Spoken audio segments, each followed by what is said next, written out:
ఇప్పుడు గౌరవ మానవ వనరుల శాఖ మంత్రి గారు మెగా డిఎస్సి 2025 పై ప్రకటన చేస్తారు. అధ్యక్ష ధన్యవాదాలు. అధ్యక్ష ఈరోజు మెగా డిఎస్సి 2025 పైన స్టేట్మెంట్ ఇచ్చేదానికి మీరు అనుమతించినందుకు నా హృదయపూర్వక ధన్యవాదాలు అధ్యక్ష. ఈరోజు ఈ స్టేట్మెంట్ ప్రతిపక్ష పార్టీకి సమాధానం కాదు అధ్యక్ష. ఒక మంత్రిగా ఆంధ్ర రాష్ట్ర ప్రజలకి డిఎస్సి అంటే ఏంటి, ఎలా చేసాం, ఎలా నిర్వహించాము, అదేవిధంగా గౌరవ సభ్యులందరూ కూడా డిఎస్సిని ఎట్లా పకడ్బందీగా చేసామో తెలియజేయాల్సిన బాధ్యత నా పైన ఉంది కనుక మీ అనుమతి కోరటం జరిగింది అధ్యక్ష. గౌరవ సభ్యులందరూ కూడా కోరేది వాళ్ళ టేబుల్ పైన ప్రత్యేకంగా డిఎస్సి గురించి ఒక పుస్తకం వేసి గౌరవ సభ్యులందరూ కూడా అందిస్తాం జరిగింది అధ్యక్ష.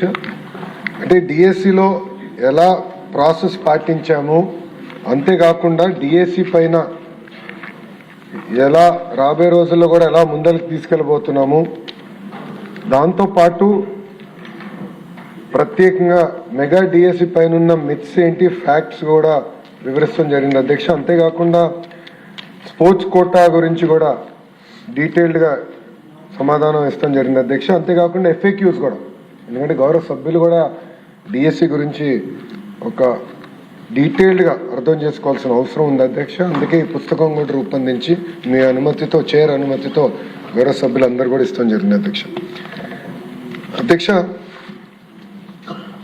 డిఎస్సి అనేది ఒక బాధ్యతగా ప్రజాప్రభుత్వం తీసుకుంది అధ్యక్ష.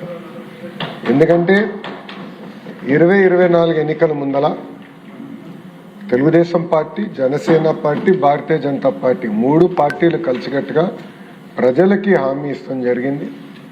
ప్రతి ఏటా డిఎస్సి చేస్తాం, మొదటిది మెగా డిఎస్సి చేస్తామని ఆనాడు హామీ ఇస్తాం జరిగింది అధ్యక్ష. దాంట్లో భాగంగా అధ్యక్ష ఒకసారి మనం చూస్తే 2025 డిఎస్సి 16,347 పోస్టులతో మనం డిఎస్సి చేస్తాం జరిగింది అధ్యక్ష. దాంట్లో సుమారుగా 3,36,300 మంది అభ్యర్థులు దీనికి అప్లై చేస్తాం జరిగింది అధ్యక్ష. ఈ మొత్తం ప్రక్రియ కూడా 148 రోజుల్లో పూర్తి చేస్తాం జరిగింది అధ్యక్ష. ఇది బ్రీఫ్గా డిఎస్సి గురించి అధ్యక్ష. డీటెయిల్స్కి వెళ్లే ముందు అధ్యక్ష ఒకసారి కానీ మనం గౌరవ సభ్యులందరూ విషయం గమనించాలి అధ్యక్ష. ప్రభుత్వ పాఠశాలలో, ప్రభుత్వ సిస్టంలో మనం ఒకసారి చూస్తే తెలుగుదేశం పార్టీ ఆవిర్భావం నుంచి అనేక సంస్కరణ తీసుకొచ్చాం అధ్యక్ష. అన్నగారి నాయకత్వంలో 1983లోనే మధ్యాహ్న భోజనం పథకం మనం తీసుకొచ్చాం అధ్యక్ష. అంతేకాకుండా ఈరోజు పొద్దున గౌరవ సభ్యులందరూ కూడా మాట్లాడారు, అయ్యన పాత్రుడు గారు కూడా చెప్పారు అధ్యక్ష. బీసీ సోదరుల కోసం ప్రత్యేక రెసిడెన్షియల్ స్కూల్స్ కానివ్వండి, అటు ఎస్సీ సోదరులకి ప్రత్యేక రెసిడెన్షియల్ స్కూల్స్ కానివ్వండి ఏర్పాటు చేసింది అన్న ఎన్టీఆర్ అధ్యక్ష. అంతేకాకుండా మహిళల కోసం ప్రత్యేకంగా తిరుపతిలో పద్మావతి విశ్వవిద్యాలయాన్ని కూడా ఏర్పాటు చేస్తాం జరిగింది అధ్యక్ష. దాని తర్వాత అధ్యక్ష గౌరవ ముఖ్యమంత్రి చంద్రబాబు నాయుడు గారు ప్రత్యేకంగా ప్రభుత్వ పాఠశాలను బలోపేతం చేయాలంటే తప్పనిసరిగా మనము టీచర్ రిక్రూట్మెంట్ చేయాలి. టీచర్ నియామకం కానివ్వండి, టీచర్ ట్రాన్స్ఫర్ కానివ్వండి కేవలం గతంలో జెడ్పీ చైర్మన్ చేతుల్లో ఉండేది అధ్యక్ష. సో జెడ్పీ చైర్మన్ సింపుల్గా ఏం రాస్తే ట్రాన్స్ఫర్ అలా జరిగేది అధ్యక్ష. ఇట్లా ఉండకూడదు, పారదర్శకంగా ఉండాలని గౌరవ ముఖ్యమంత్రి గారు పంచాయతీరాజ్ వ్యవస్థలో ఉన్న టీచర్లందరినీ గవర్నమెంట్ సిస్టంలోకి తీసుకొచ్చి ఎప్పుడు లేని విధంగా పకడ్బందీగా చేస్తాం జరిగింది అధ్యక్ష. అంతేకాకుండా ప్రత్యేకంగా మహిళలకి 33% రిజర్వేషన్ డిఎస్సిలో తీసుకొచ్చిన ఘనత తెలుగుదేశం పార్టీ అధ్యక్ష.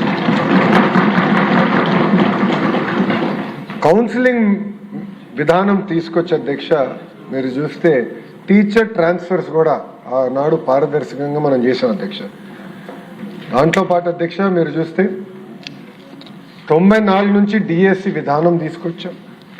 అప్పటి నుంచి 2019 వరకు మీరు చూస్తే అధ్యక్ష ఒక తెలుగుదేశం పార్టీ హయాంలోనే 1,80,000 మంది టీచర్ని నియామకం చేశాం అధ్యక్ష.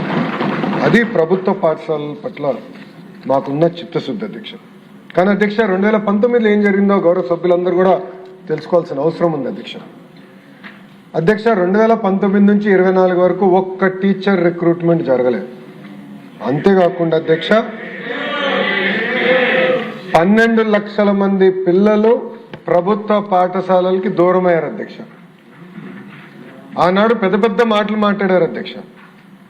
డీటెయిల్స్లోకి వెళ్తే 12 లక్షల మంది పిల్లలు ప్రభుత్వ పాఠశాలల నుంచి ప్రైవేట్ పాఠశాలలకు వెళ్ళిపోయారు అధ్యక్ష. అధ్యక్ష ఉపాధ్యాయులు అనేది మనం అందరం గౌరవించాలి అధ్యక్ష. ఉపాధ్యాయుల్ని ఈరోజు కూటమి ప్రభుత్వం ఒక సింగపూర్కి ఫిన్లాండ్కి ట్రైనింగ్ పంపిస్తే అధ్యక్ష, గత ప్రభుత్వం ఏం చేసింది అధ్యక్ష, టీచర్ని ఏకంగా వైన్ షాపుల ముందర పెడతాం జరిగింది అధ్యక్ష. టీచర్ ఇది మీడియాలో వచ్చింది, నేషనల్ మీడియాలో వచ్చిన ఆర్టికల్ని నేను ఈరోజు గౌరవ సభ్యులందరికీ చూపిస్తున్నాను అధ్యక్ష. ఆ రోజు మనం అందరం చూసాం వైన్ షాపుల ముందర ఎట్లా ఉపాధ్యాయుల్ని నుంచోబెట్టారు అధ్యక్ష. అంతేకాకుండా అధ్యక్ష జియో 117 గౌరవ సభ్యులందరూ కూడా తెలుసు, ఎందుకంటే పాదయాత్రలో ఇక్కడ అందరితో నేను కలిసికట్టుగా నడిచిన వాడిని, అందరూ నాతో మమేకమయ్యారు. జియో 117 గురించి చాలా డీటెయిల్గా మేము చర్చించాలి అధ్యక్ష. ఈ జియో 117 వల్ల ప్రభుత్వ పాఠశాలలు చాలా తీవ్రంగా నష్టపోయినాయి అధ్యక్ష. మనం అందరం ఆశ్చర్యపోతాం అధ్యక్ష. మీరు చూస్తే 1 క్లాస్ 1 టీచర్ కేవలం ఒక 3 to 4% పాఠశాలలో ఉండేది అధ్యక్ష. మన ప్రభుత్వ అధికారంలోకి వచ్చిన సమయానికి కేవలం 3 to 4% పాఠశాలలోనే ఉండేది అధ్యక్ష. ఇక్కడ అనేక సందర్భాల్లో నేను ఏ విషయం మాట్లాడినా నా యువగలం పాదయాత్ర గురించి కూడా నేను మాట్లాడటం జరుగుతుంది అధ్యక్ష. ప్రత్యేక అధ్యక్ష గౌరవ సభ్యులు కూడా ఉన్నారు, కర్నూలు పార్లమెంట్కి చెందిన వారు. నాకు ఇప్పుడు కూడా గుర్తుంది అధ్యక్ష, పాదయాత్ర చేసినప్పుడు ప్రత్యేకంగా ఆలూరు కానివ్వండి, ఆదోని కానివ్వండి, మంత్రాలయం మా ప్రాంతంలో చేసినప్పుడు అధ్యక్ష 100 కొద్ది వాహనాలు బొలేరోలో మహిళలు కింద ఉండేవారు, బల్ల పైన మగవాళ్ళు ఉండి వలసలుగా గుంటూరుకు వచ్చేవారు అధ్యక్ష. అంటే టీచర్లు లేరు, పిల్లల్ని చదువు పంపించిన టీచర్ లేని పరిస్థితి, వాళ్ళు నేర్చుకోలేని పరిస్థితి, దానివల్ల నిరుద్యోగ ఇబ్బంది, చివరికి ఉద్యోగ ఉపాధి అవకాశాలు రాక వలసలుగా వచ్చి గుంటూరులో పనిచేసి 3 నెలలు 4 నెలలు పనిచేసి మళ్ళీ తిరిగి కర్నూలుకి వచ్చేవారు అధ్యక్ష. అది నేను కల్లారా చూశాను అధ్యక్ష.